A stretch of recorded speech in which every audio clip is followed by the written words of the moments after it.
Howdy, howdy, ho, ho, my good humans. It is time for some hot takes, some video game hot takes. Are you ready? Are you ready? So I was watching Retro Opinions that piss Rivals, people off. as one should do, and I saw that they put out a hot takes video. I said, gotta tune into this. It was fucking incredible.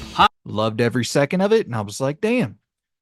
I haven't really expressed a lot of my hot takes on the YouTubes in quite some time. So I was like, you know what? Let me jot down some of my ideas, some of my hottest takes in the gaming space.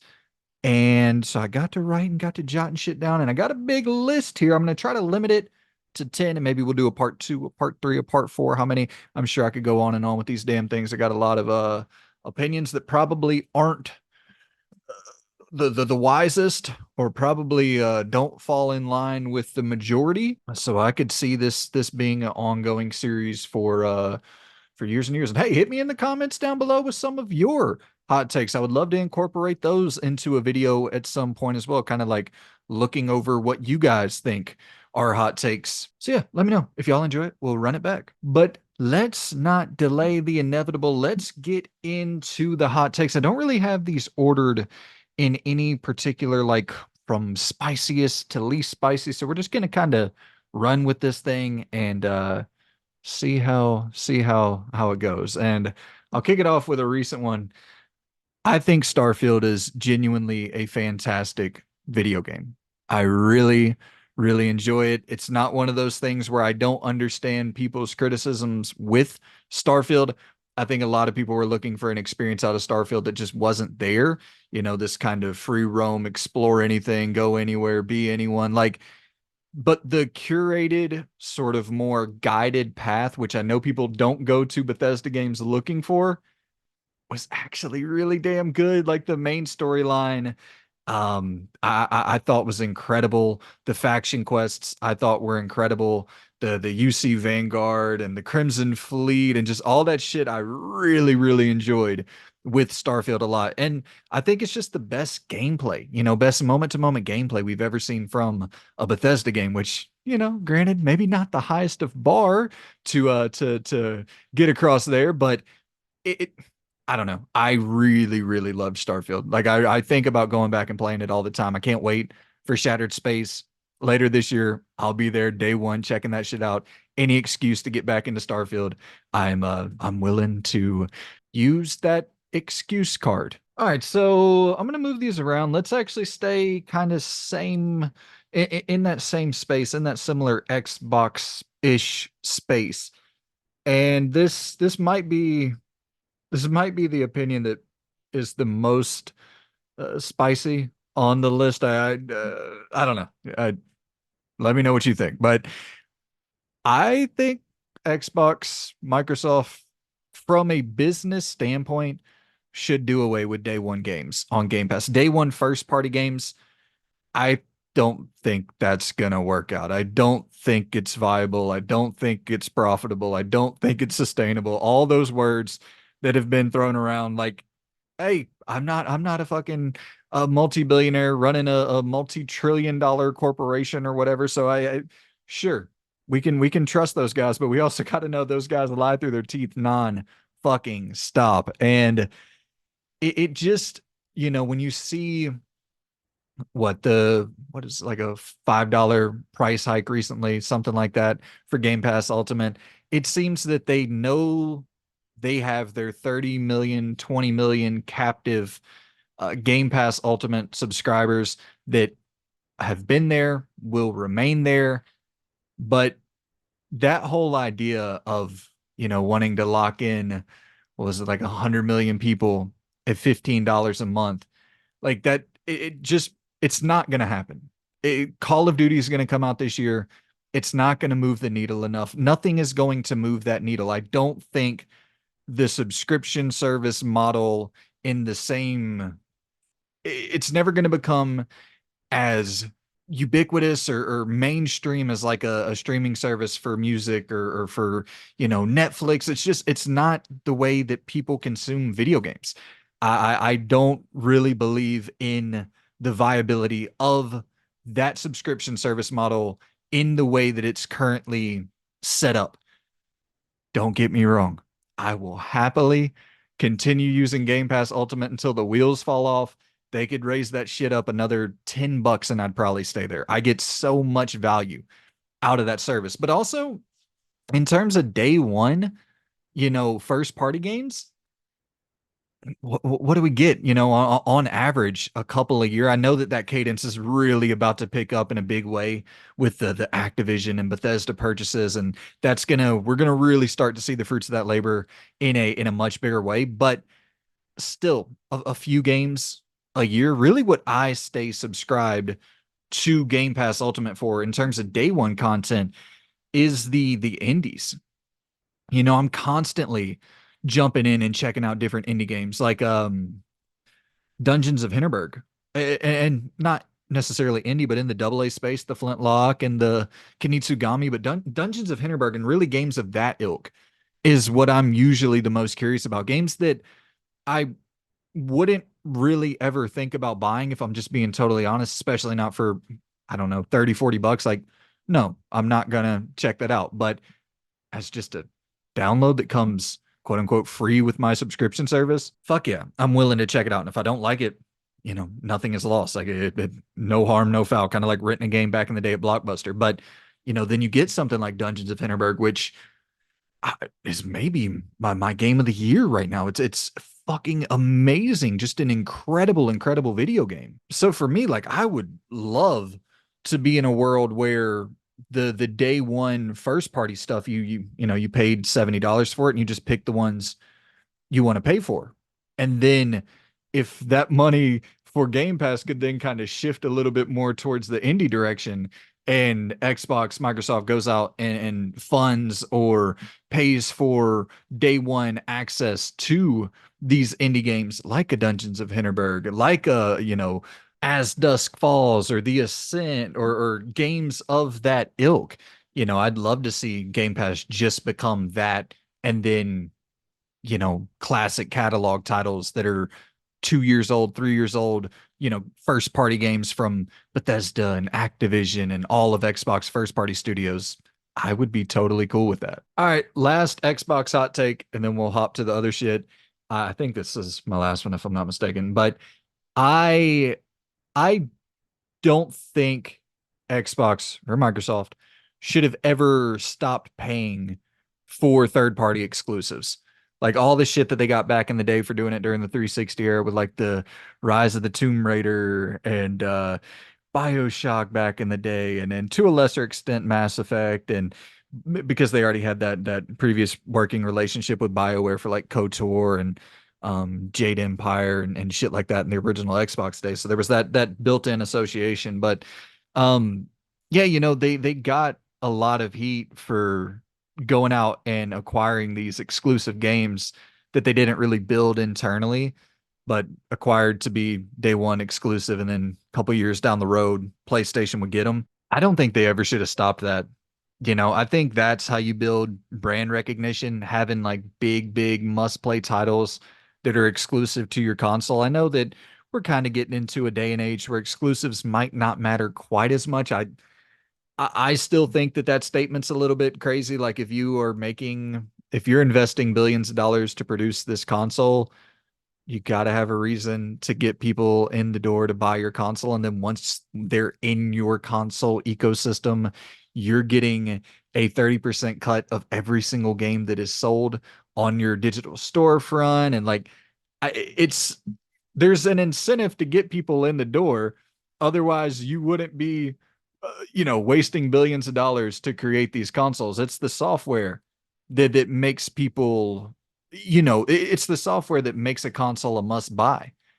And so I don't know. I think that when you look back to that 360 generation, you're looking at Oblivion, and you're looking at Mass Effect 1 and 2, and you're looking at BioShock. You're looking at a lot of third-party titles that generated a ton of buzz for that system and kind of made it a must-own system, especially in those early days, along with your Gears of Wars and Forzas and Halos, but you also had a lot of third party heavy hitters that and you know, even look into the Xbox One, the early Xbox One started off pretty well, and of course the debacle with the pre-owned games and all that with the DRM and the essentially wanting to be this one in all entertainment center.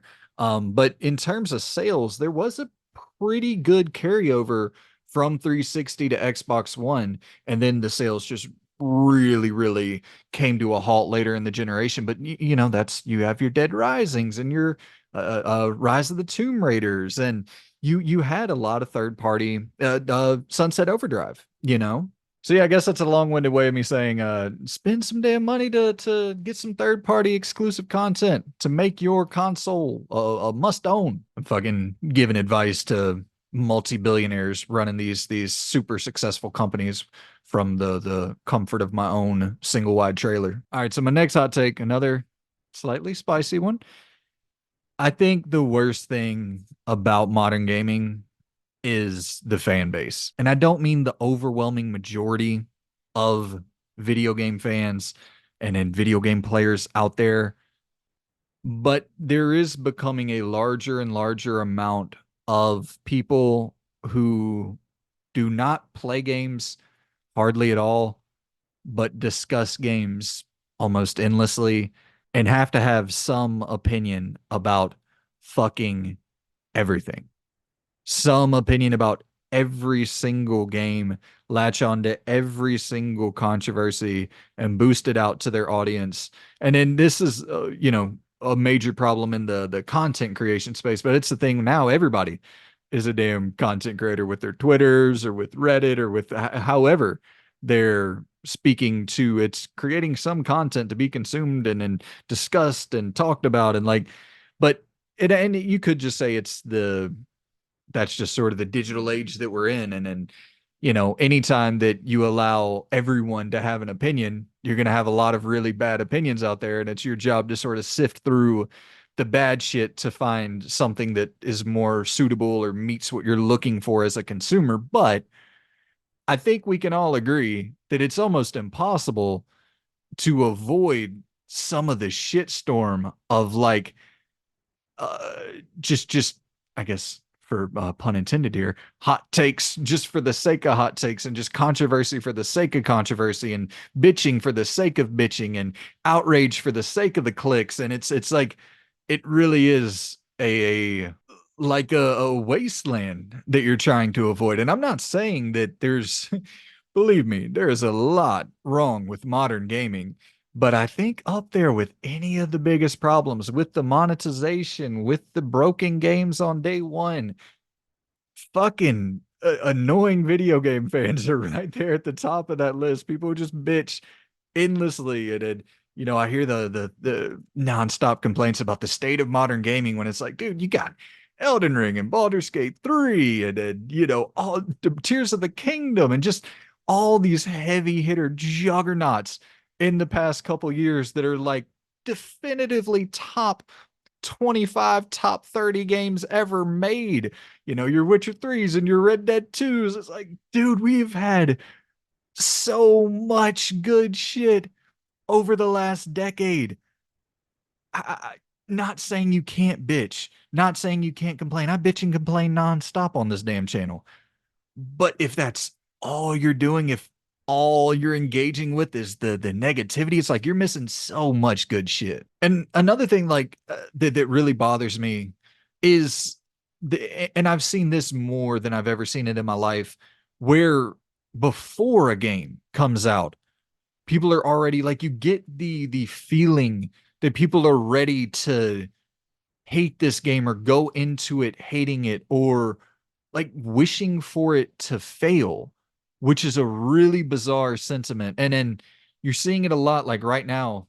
Star Wars Outlaws previews just came out today as of recording this, and they were really good, the majority of them. And like it almost seems that people's reaction to that was negative, like they were hoping that the game was bad. And I'm just like, where the fuck does that mindset come from? Why would you want the game to not be good. When people are saying like, "Oh, damn, it's," I understand skepticism of being like, "Hey, we don't trust these motherfuckers with preview access at all." I feel you for sure, but it just feels like a different energy. It feels kind of haterish. Like a lot of the criticism I was seeing online wasn't really levied against the previewer or the trust or lack thereof of the preview coverage. It was more like at the game, like just weird, man. So I'm gonna tie these next two opinions together. They're two opinions, but we'll kind of lump them in as one. First off, this is something that I think people who have followed the channel for a while will already be well aware of, but I think most side quests are fucking awful.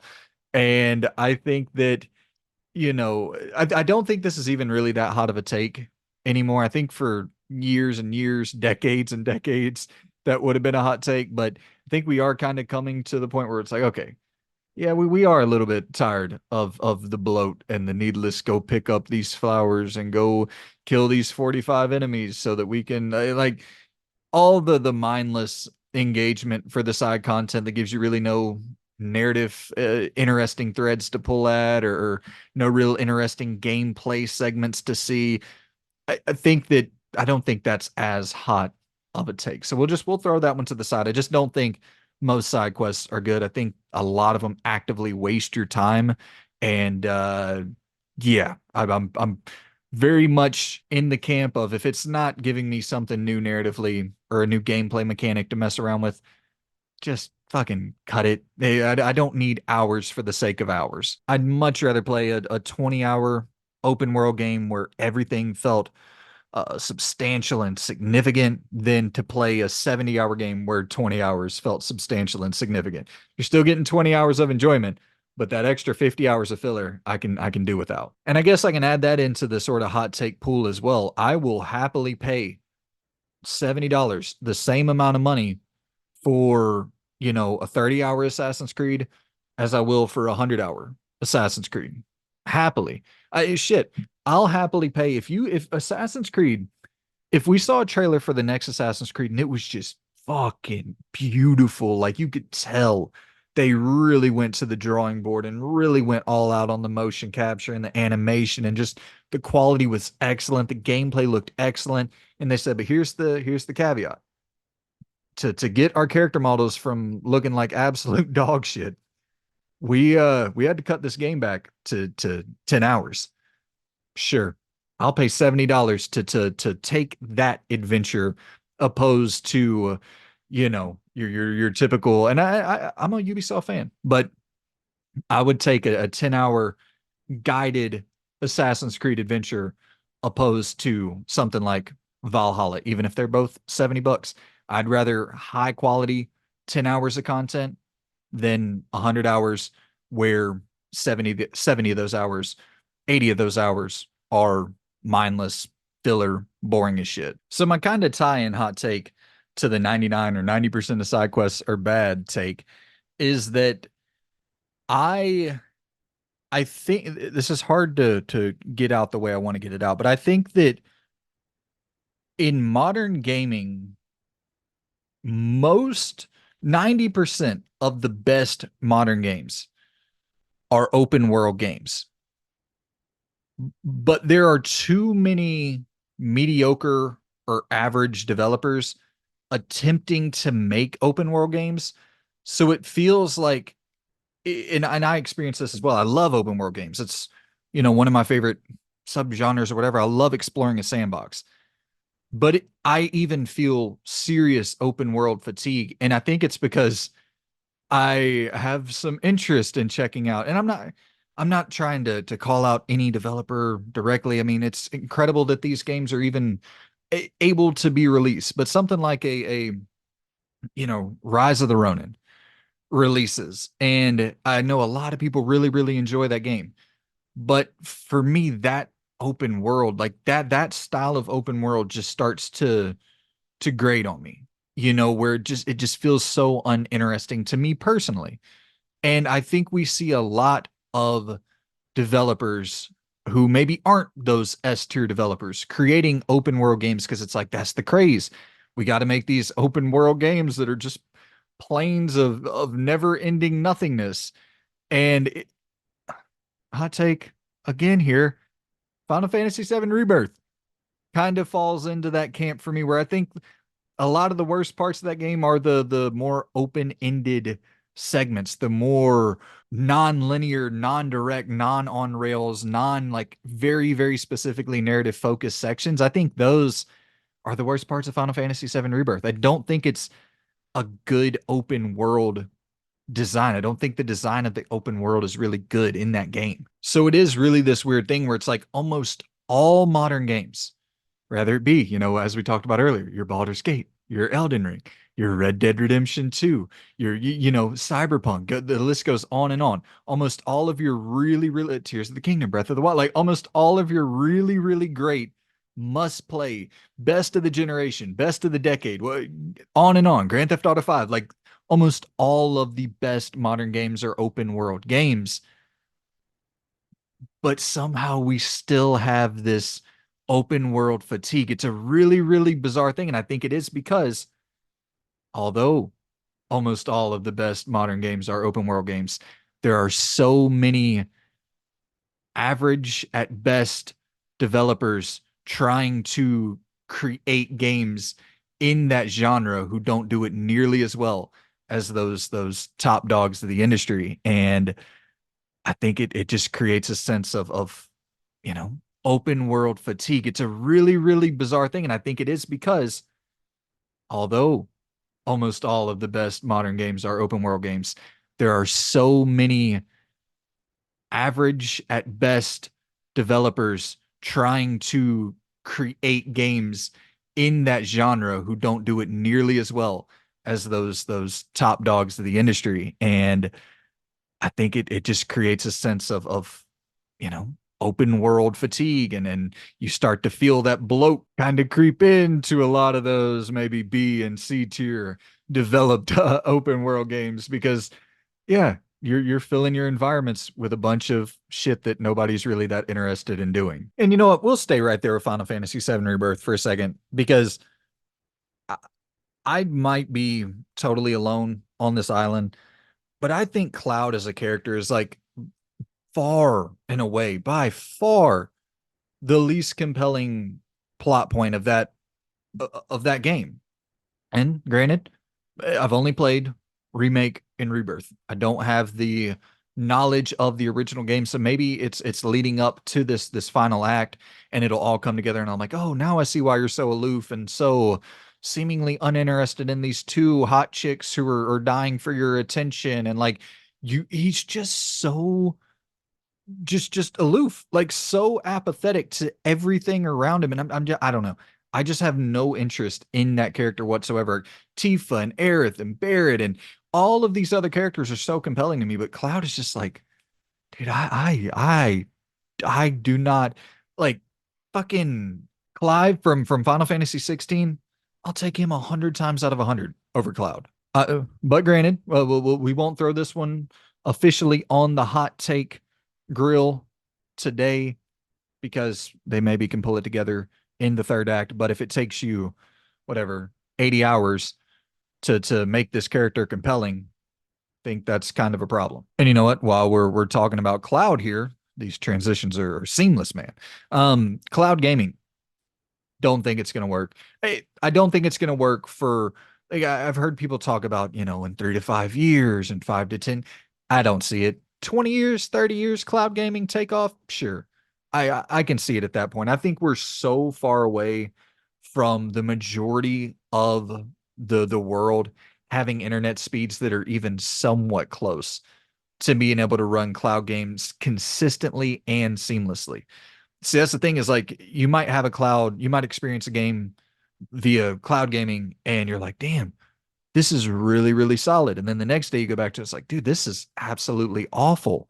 And it's just so inconsistent from what I've tried so far. And granted, I do not have good internet whatsoever, but I think I'm not saying a majority of the world, but it's a good chunk of this planet that is not even close to being in a position with their internet where they're capable of gaming via the cloud. And this just isn't a medium where you can have that level of latency. Like for you got to think about what people are playing, man. You got to think about the casual gamer, what they're playing on a day-to-day basis. The games they're playing the most are Fortnites and Call of Duties and Apex and these games that require the absolute like zero latency, zero lag. Like these things have to be running smooth as shit. You don't want to be playing a game of NBA 2K or Madden and just that 1 second, that 1 millisecond of lag can throw off your whole game. You've been playing, the full. You're on the fourth quarter final drive in Madden or some shit. Like you can't have that. So for cloud gaming to become the dominant way or the prominent way that people primarily game, it we're so far away from that. So far away from that. In my opinion, I think 20 years minimum before the primary way that people are gaming is through the cloud. At least in terms of core console and like PC games, because I guess you could already make the argument that like phone games and shit like that, but you know what I mean. In terms of core console PC games, we're at least 20 years off, in my opinion. Here's one that I think is definitely an oddball opinion. I feel like everybody is complaining the opposite way around.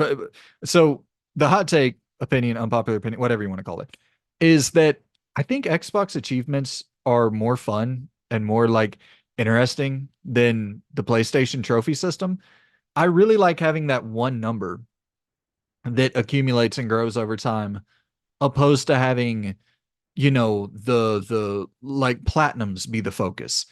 I like having a total gaming history being cataloged, which it is on PlayStation in terms of you can see your games played, and you do have like it's like you're 400, you're level 400 or whatever the case may be, and that slowly goes up. But the immediacy of seeing, okay, I got 10 points on this achievement, boom, it pops, and then you go and you see, okay, my achievement score grew 10 points. I got 100 here, boom, it grew 100 points. I finished the game, now it's up 400 points. Like there's an immediacy to that I really like. Whereas with PlayStation, it's very platinum trophy dependent, and you're you're going to get the max value, or you're going to increase your score the quickest by chasing the platinums. And that's just not how I game personally. I don't want to, for me personally, I think the act of going out and seeking achievements or trophies and trying to get those achievements or trophies, I think that takes me out of the game. So I like to avoid that and just play the game how it is. But I do like having the achievements pop naturally, trophies pop naturally, and then you get to see the catalog of it after you finish playing. And I like personally the way that Xbox catalogs it through Gamerscore opposed to the way PlayStation catalogs it through the trophy system. All right, so I got two more left on my list. I'll rapid fire run through them and then I'll get out of your hair. The first one up here, I don't think sequels make sense in video games anymore. When you look back in the glory days with Metal Gear Solid 1 in 98 and Metal Gear Solid 3 and 2004 and really up to Metal Gear Solid 4, which came out in 2008. Like those games were back to back pretty quickly. The Uncharted series starting in 2007, and you had the first three Uncharted games in the same generation, and then early-ish PS4 generation for Uncharted 4. So like there was just this games were able to iterate without having to totally reinvent themselves. And I think Insomniac Spider-Man is doing a really good job with that so far, and having those little interstitial stories like the Miles Morales and shit like that. And I think it's also kind of like you look at DLC and something like a Burning Shores, from Horizon, or definitely Shadows of the Erd Tree. Like back in the day, those would just be games. Those would just be what the sequel is. From GTA 3 to Vice City, and then this huge expansion from San Andreas, just sort of making these iterations, improvements, but not totally having to reinvent the wheel. And now, why I say sequels just don't make sense. You're talking about, Ghost of Tsushima 1 comes out in 2020. We're in 2024. The game hasn't been announced. At the absolute earliest, we're talking 2025, but more realistically, we're probably talking 2026 for Ghost of Tsushima 2. Like, how many people who played Ghost of Tsushima 1 are gonna line up day one to go and pick up Ghost of Tsushima 2? I know I will. The game is fucking fantastic, but it is that thing where it's like, are you trying to tell this story, this continuation of a story to an audience that is just dwindling and shrinking, or people who haven't experienced the first game in it? Sure, I guess you have 7 years to go and pick up the first game and play through it so you can get ready for the sequel. But it's just, it feels like that time in between games, because also, how many people who played Ghost of Tsushima 1 but 7 years later just totally forgot the damn story? I just don't really know why a developer would create something with the intention of really making a sequel at this point. Waiting 7 years to get out a part two to something, it's just like that's batshit crazy. But hey, I guess you do have instances of it working in the second game 7 years later being extremely successful.